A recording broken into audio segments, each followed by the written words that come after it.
Well, here we are. I didn't expect to be on tonight. It's a Wednesday night. It is 9:10.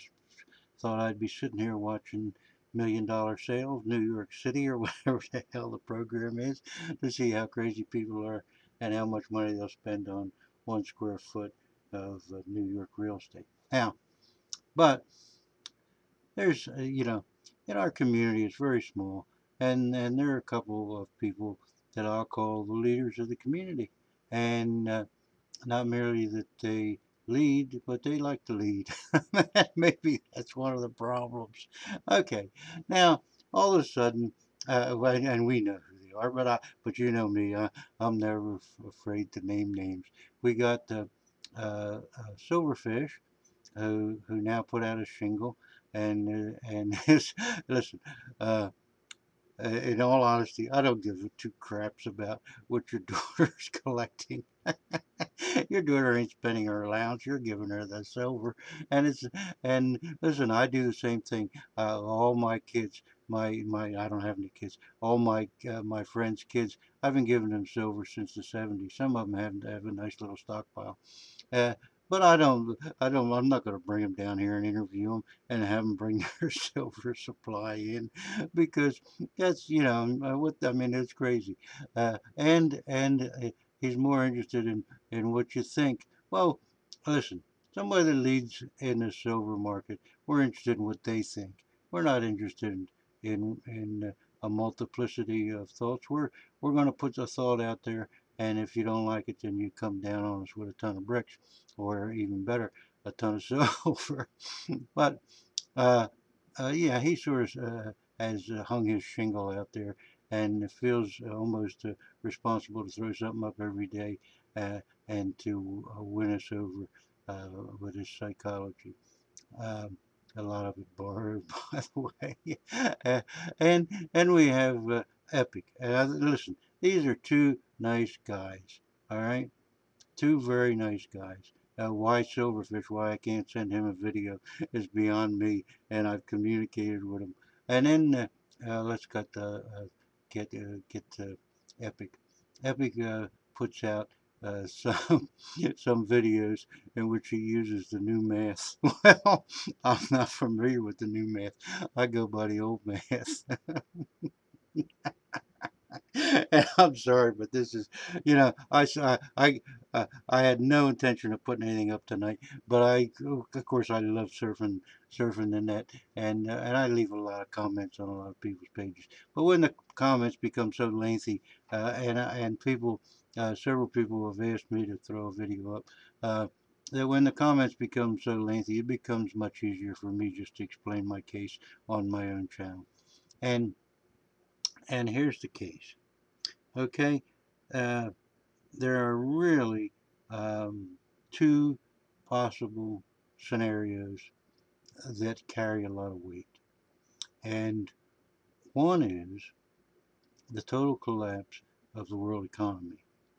Now, when we talk about the collapse, we're talking about China going from 7 or 8% down to maybe a 2% growth rate. But we're talking about Europe going into total deep recession. And we're talking about places like Brazil and Russia just skimming by. But everybody and nobody ever mentions Africa. I guess because China's buying up most of the mineral rights in Africa, and China is providing most of the infrastructure for Africa, and China's spending a lot of money there. It's money that we'd have been better off spending ourselves and not dealing with these crazy, absurd wars um, in Iraq and Afghanistan. But anyway, we won't get on them because that's that rant. I don't want. YouTube don't have the time to put up. But let's face some facts. If we fall these two scenarios, if we fall into a a deep worldwide recession, then we're going to find that the demand for silver will go down. That's fine, but demand for silver has always, in the last 5 years, has outstripped mining supply. So the demand's always been met by what they call above ground silver. Now, The other day, there was a tremendous dip, okay? And what happened was there were 3,000 contracts sold at one instant. Now, what that did was that dumped 645 tons of silver onto the open market at one time. 645 tons of paper silver at one time. 645 tons is more reserves than any country has ever held, even the Spaniards in fucking silver. So, now, last year there were 300 or 3,472 tons, if we round off to a billion ounces, of, of, of uh, silver that was used. And 270 or 2,777, I'm sorry, tons were mined. So there was a shortage. But apparently people were willing to sell. People were willing to sell sterling. They're willing to sell 90%. They're willing to sell bullion. And paper, they're willing to sell any goddamn thing they can. But when you drop 645 tons of paper silver on the market at one time, of course it's going to have an effect. But the shorts alone held by J.P. Morgan were the equivalent of 4,791 tons of silver. And I'd be willing to bet that they didn't hold more than a couple tons at the time. But they're sitting on that many shorts. So uh, a mere 645 tons, which I'd like to have, a mere 645 tons can affect the market tremendously. And you saw it dropped at $1.20 in minutes, in less than minutes. Well, that's the time that J.P. Morgan can rush in and cover some of their 4,791 tons of shorts. Whether they're paper or not paper, at some junction they have to be covered. So it's nothing. We're not even, what are we talking about? 14, 15%?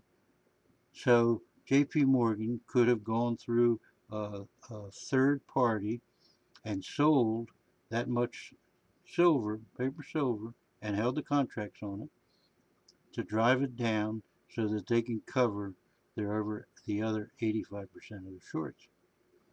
Now, I'm not saying this happened, but it's a fairly likely scenario. So let's get back to the two possible scenarios. One is that there is a collapse in the world markets and in the world as a recession. The world falls into a recession. Well, what's the world going to do? They're still going to need computers. Nobody ever talks about Africa. This is the only one you ever hear talking about Africa. There's a billion people there that are still going to use cell phones, that they need them. The cell phones are going to take a dip, but they're not going to take a tremendous dip. But what's going to take a dip? It's copper, zinc, and nickel. And almost 80% of all of our silver is a byproduct from the mining of those elements. Now, if we get a surplus of copper due to a recession, they're going to start closing down copper mines. We already have a surplus of nickel and zinc, and those mines can easily be closed down. And a little over 20% is represented by silver-only mines, and those poor bastards have been losing money for a long, long time. Their cutoff was $31, and we haven't seen $31 since January. And last year they lost money, so they're in big trouble. They can't continue to borrow because they have no credit to borrow. They used to be able to borrow from their silver reserves, but if silver reserves are at $22, $23, or possibly $20, then they have no borrowing power because they can't extract it for anything near that. So we'll say we go into a recession, and that cuts 100 million ounces off.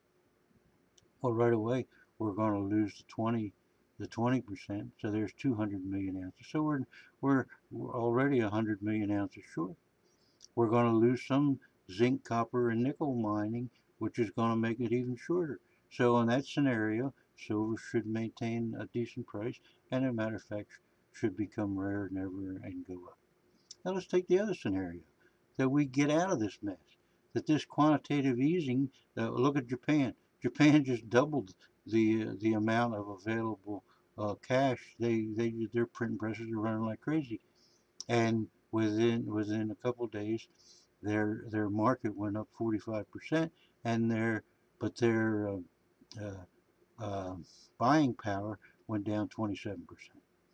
So everything in Japan that they import is more expensive. Everything they export is less expensive. So Japan's hoping that they make up the difference in exports.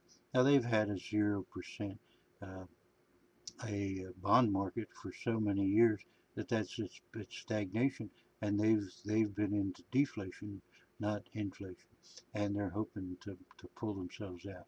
Well, their national debt is over 210% of the gross domestic product. Ours is approaching about 108 or 9%. So, if the second scenario goes through, then productivity will increase, and the demand for silver will increase. Now, until it increases enough to cover that 20% of silver-only mines, silver should rebound. So in either case, silver should make a comeback. But I would do a little bit of homework, as I'm beckoning that you people do, and try to work out, and not the new math of Mr. Epic. I love Epic. Epic. I mean, these are both good guys, but uh, I'm not here to win you over your hearts and minds. Listen, I got a lot of trouble with my own. Uh, but I'm here to try to give you a perspective that these other people don't present. So forget the new math and forget the psychology of it all. And for goodness sake, let us not dwell on these new crazy coins that are coming out, and look at the new Canadian one, $100 coin with $21 worth of silver. Oh yeah, they're going to be lined up for that one. The $20 coin was bad enough when it had $8 worth of silver. These mints, Perth Mint, Royal Canadian Mint, are in it for the money, and they're whether it's P-A-L-U-A, Puala, or whatever, and they're putting little pearls on them, and they're causing extraordinary premiums, or if it's the World Wildlife Fund, the Perth Mint's putting out for the save the polar bears. Listen, you're not going to save the polar bears by paying an extraordinary premium and then letting them slice $2 of it off. You're going to save the polar bears by finding a way of reversing the climate change, because the polar bears need the ice caps. And all it isn't like you can buy up 10 square miles of some property and save a hummingbird from extinction. You cannot save the Arctic from melting. So if you want to go out and buy all these crazy things, they're out there, and these mints are in business for one thing: to make money. And when they talking about making money, they're talking about reducing the the amount of things, not the things they make, but reducing the amount of each one that they make, so it makes it look like these are rare and you just have to have them. You don't have to have them. Silver is shiniest thing in the world, so why the hell would you want to buy silver that is painted over? Why would you want to buy silver that has a little pearl in it, or that has a little topaz in it, or that has some other crazy opal or some crazy nutcase thing? You want to buy silver because silver is going to be hard to get.